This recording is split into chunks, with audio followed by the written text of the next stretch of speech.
recognizes the gentlelady from New Hampshire, Ms. Goodlander. Thank you, Mr. Chairman. I want to begin by joining my colleagues in expressing my heartbreak over the loss of our four fallen service members and my sincere condolences to their families. I also want to join in expressing my gratitude to you, General, for your long and faithful service to our country.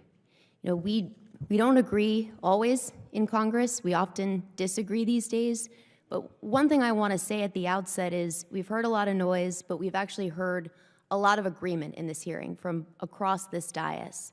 Agreement on basic principles and commitments that I think are worth reiterating because people from Warsaw to the Kremlin should hear it loud and clear.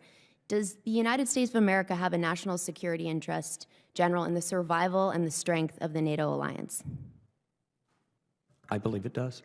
And Ms. Thompson? Yes, ma'am. And what about the survival and strength of our European allies, including Ukraine? Yes. Yes. Thank you. I think it's important that we reiterate these basic principles. And General, could you elaborate on what is the nature of that national security interest that we have in the NATO alliance and in the survival and strength of Ukraine?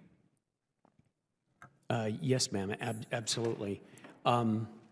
So a lot of the interests are a lot of the benefits are rooted in common interests, common values, common histories, things like that. I'm not going to go into those just because that's subjective, debatable, and people have different opinions on it.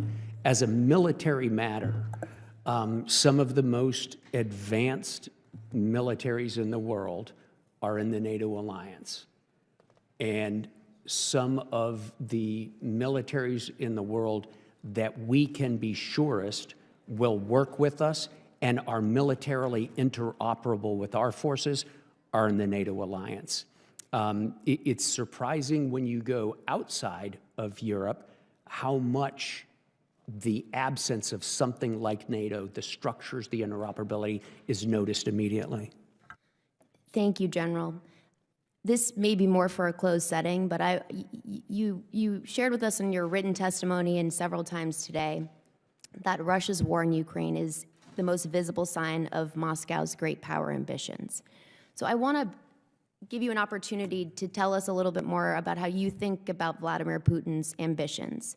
What would satisfy Vladimir Putin? Would taking the eastern half of Ukraine satisfy his ambitions, or would it embolden him?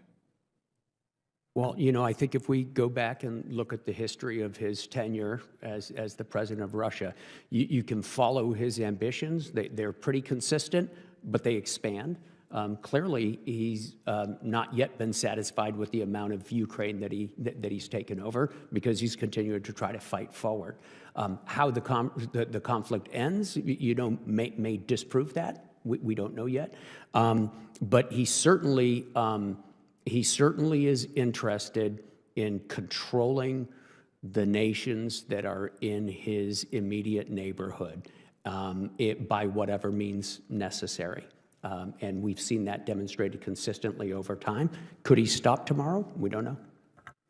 General, you testified to the importance of our intelligence cooperation with our European allies and with Ukraine. You said that our ability to gather intelligence is enabled by enduring relationships that cannot develop episodically and that must be sustained. Can you, as someone who comes from the intelligence world, thank you for recognizing the important role that our intelligence cooperation plays. Is pausing our intelligence cooperation with European allies a good thing for America's national security? No, we want continuous sharing of intelligence. We normally do it, as you know, ma'am, on a bilateral basis. We have very strong agreements with the nations in the alliance about bilateral intel sharing, and we're very grateful for it. Was the pause last month in our intelligence cooperation and sharing with Ukraine helpful or harmful to America's interests in your area of operation, in your region? That one I have to answer in closed session, ma'am, because I just have to answer that one in closed session. Thank you, General. With that, Mr. Chairman, I yield back.